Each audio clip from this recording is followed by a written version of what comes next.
Assalamualaikum warahmatullahi wabarakatuh. Jumpa lagi dalam akun channel saya, Indosenia. Semoga kita senantiasa dalam keadaan yang baik dan sehat walafiat. Baru-baru ini ada beberapa survei yang mengatakan bahwa Malaysia adalah salah satu negara paling rasis kedua di dunia. Tentu ini sangat mengherankan. Sehubungan dengan tersebut, saya akan mereaksi sebuah video daripada channel Nation Tech yang menjelaskan bagaimana sistem rasial yang terjadi di Malaysia, yang kemudian Malaysia dijuluki sebagai negara terasis kedua di dunia. Channel yang saya reaksi yaitu dari channel Nation Tech yang berjudul Melayuisasi Rasisme Sistemik di Malaysia. Akun channel ini saya akan lampirkan di kolom deskripsi, dan apabila Anda ingin menonton video aslinya bisa dikunjungi dan memberikan subscribe pada original video daripada Nation Tech. Untuk itu, mari kita saksikan videonya. Malaysia ini kekal di tangan Melayu. Orang Melayu adalah beragama Islam. Kalau tak beragama Islam, tak boleh jadi orang Melayu. And the Malaysian Constitution, they have a special for the Malay.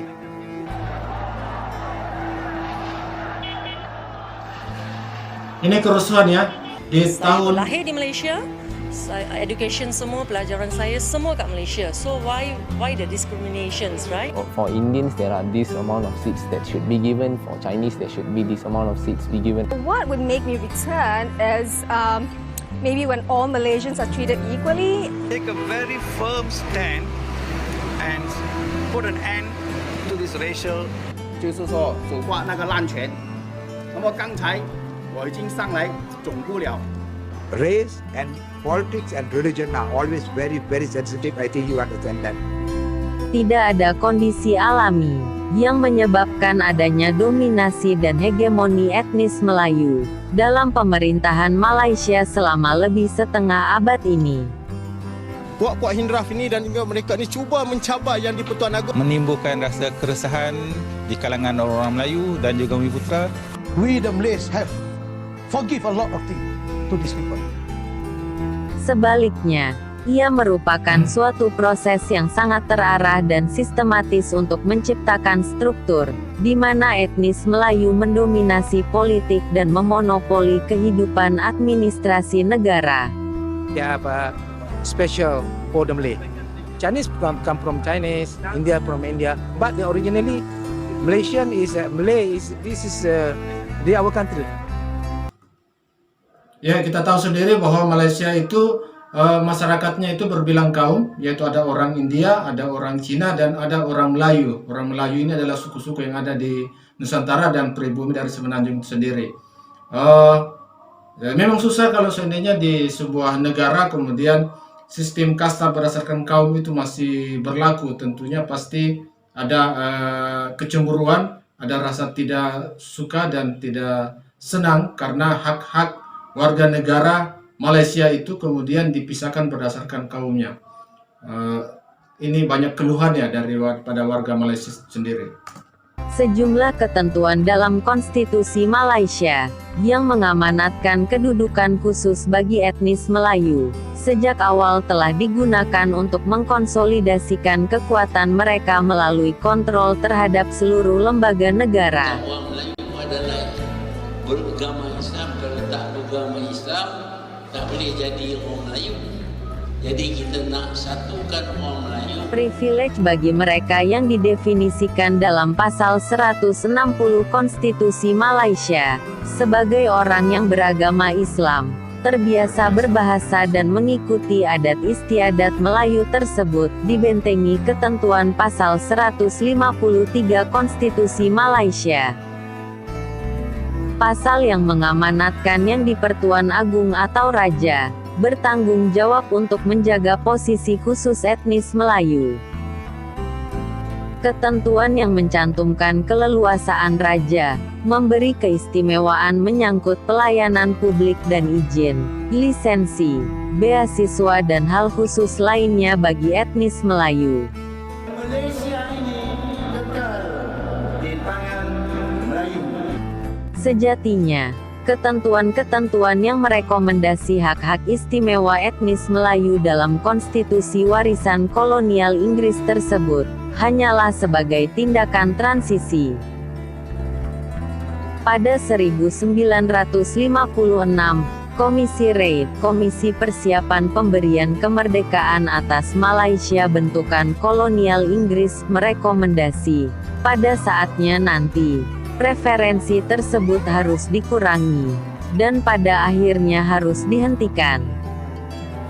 Komisi tersebut menyarankan agar ketentuan-ketentuan tersebut ditinjau kembali dalam waktu 15 tahun.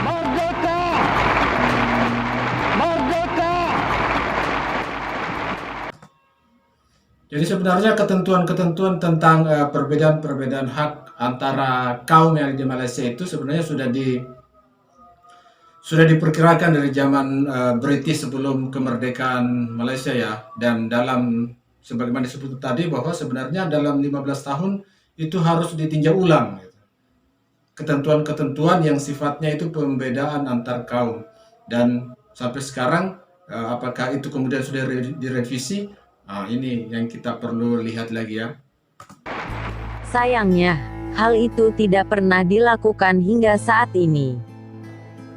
Etnis Melayu, kadung nyaman menikmatinya. Sehingga sekecil apapun muncul upaya peninjauan kembali, maka akan dilenyapkan, karena dinilai akan sangat merugikan dan mengancam supremasi mereka. Iya, seiring hadiah kemerdekaan dari kolonial Inggris, etnokrasi telah berkembang, mengecualikan partisipasi penuh masyarakat non-Melayu di negara tersebut. Orang yang datang daripada negara lain nak tukar negara kita punya nama dan pemiliknya. Melalui kebijakan ekonomi dan sosial, masyarakat non-Melayu telah dirampas dari pendidikan, pekerjaan, politik dan peluang lainnya sebagai dampak dari pengembangan dan konsolidasi supremasi Melayu, dan aspek ekonomi dari kebijakan ekonomi baru, NEP. Program restrukturisasi sosial ekonomi, yang diluncurkan oleh pemerintah Malaysia pada tahun 1971 di bawah pemerintahan Tun Abdul Razak. NEP kemudian berganti nama pada tahun 1991 menjadi Kebijakan Pembangunan Nasional, NDP, dan diarahkan secara khusus untuk mendorong dan mendongkrak wirausahawan serta taipan bisnis etnis Melayu. Kebijakan ini berhasil melampaui target 30% pangsa perekonomian Melayu di tahun 1990.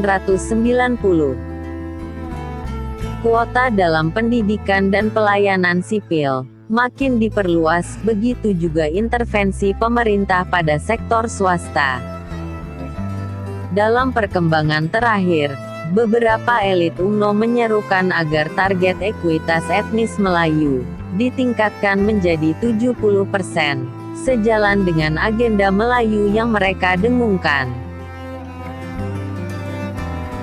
Ranah pendidikan menjadi salah satu komponen proyek untuk memperluas partisipasi etnis Melayu dalam perekonomian dan masyarakat. Selain meneruskan kuota khusus penerimaan etnis Melayu di universitas, yang diperkenalkan pada masa pemerintahan Mahathir, hingga saat ini pemerintah memberlakukan proses dan standar masuk yang lebih rendah bagi etnis Melayu. Lebih dari 90% beasiswa pemerintah untuk belajar di luar negeri diberikan kepada etnis Melayu.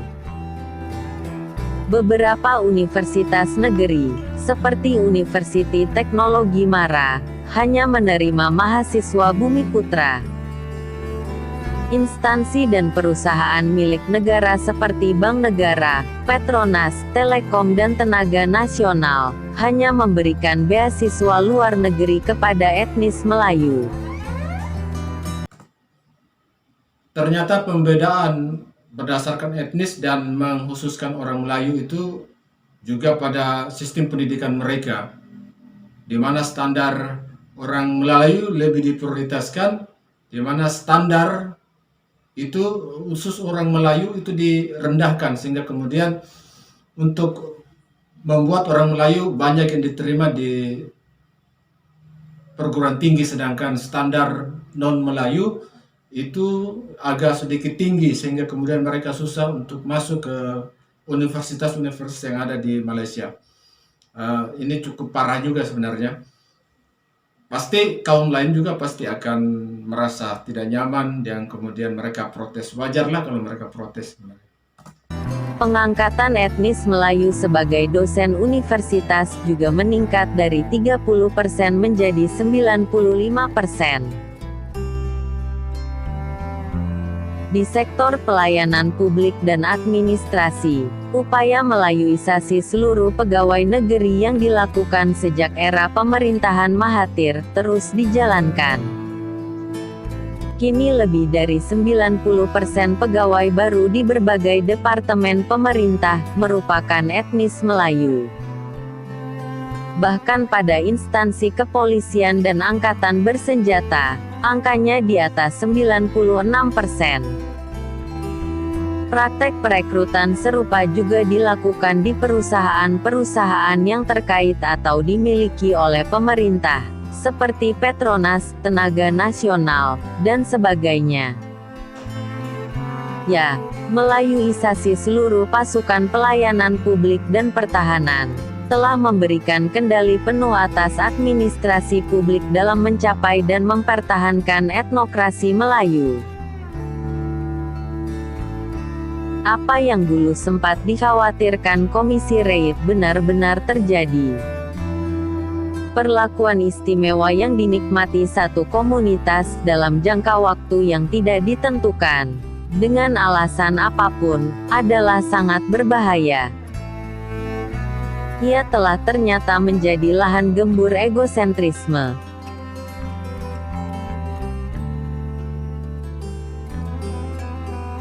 Menabur benih etnonasionalisme.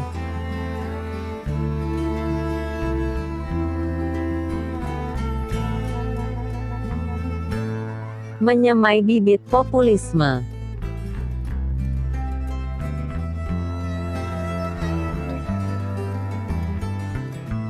Menumbuhkan akar chauvinisme.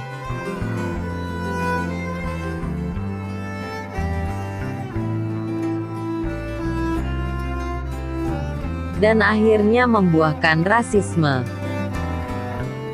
Rasisme yang subur menyelimuti sisa-sisa feodalisme.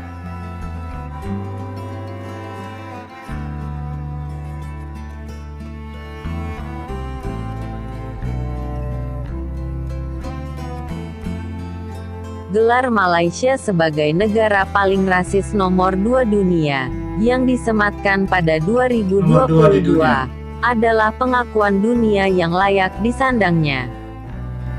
Ya. Sekalipun menyesakan, ia menjadi peringatan agar tindakan rasis dihentikan. Sebelum warga dunia ikut campur tangan atas nama keadilan dan hak asasi manusia. Racism. It stops with me. It stops with me. It stops with me. With me. With me. With me. Racism. It stops with me.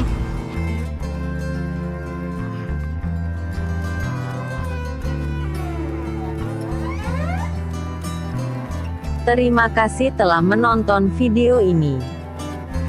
Semoga bermanfaat. Ya, demikian tadi video tentang isu rasisme yang ada di Malaysia. Dan dari video ini saya juga tidak heran kenapa Malaysia itu digelar sebagai negara rasis nomor 2 di dunia. Ternyata memang rasisme itu sudah terjadi secara sistemik. Mengapa sistemik? Karena pembedaan hak warga negara itu sudah dari konstitusi, sudah berlaku. Dan semua sektor, sebagaimana dikemukakan tadi, mulai dari sektor pendidikan, sudah ada pembedaan antara calon mahasiswa dari non-Melayu sama yang Melayu. Standarnya itu beda, sehingga kemudian Melayu lebih cepat, lebih mudah masuk. Kemudian dalam sektor pekerjaan juga, itu sangat berbeda antara Melayu dengan non-Melayu, terutama perusahaan-perusahaan milik negara. Dan di pemerintahan juga sangat membedakan Melayu dengan non-Melayu. Saya pikir kalau sistem ini terus dipertahankan, cepat atau lambat, orang-orang non-Melayu pasti suasana ini akan tidak nyaman, dan mereka rasa kemalaysiaan mereka pasti tidak ada. Dan jangan tuntut mereka untuk menjadi Malaysia atau bangsa Malaysia, atau mereka satu perasaan atau satu nasib dalam sebuah negara Malaysia. Dan itu tidak mungkin. Dan sudah banyak isu-isu bahwa orang-orang India, orang-orang Cina itu tidak mau belajar bahasa Melayu, tidak cinta kepada Malaysia. Kalau melihat kondisinya seperti begitu, wajar kalau mereka kemudian malas untuk belajar bahasa Melayu. Melayu hanya milik orang etnis Melayu dan bukan sebagai bahasa Malaysia. Dan mereka tidak merasa bangga dengan sistem kebangsaan yang ada di Malaysia, karena memang mereka sudah dibedakan dari awal. Dan itu suatu keadaan yang sangat tidak nyaman.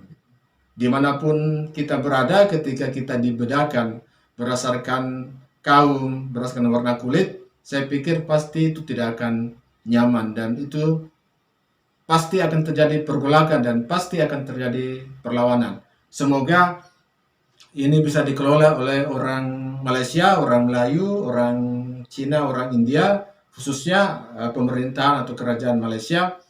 Isu-isu ini tidak akan bisa berhenti tanpa ada penanganan tentang bagaimana hubungan antara kaum yang ada di Malaysia. Saya bukan untuk mengajari, tetapi reaksi saya dari video tadi memang kondisinya sangat parah, dan itu wajar kalau seandainya Malaysia digelar sebagai negara rasis kedua di dunia. Oke, apapun itu, apabila ada pendapat saya yang tidak sesuai, Anda silakan berkomentar di kolom komentar. Dan apabila Anda suka dengan video ini, jangan lupa untuk like, share, dan subscribe. Assalamualaikum warahmatullahi wabarakatuh.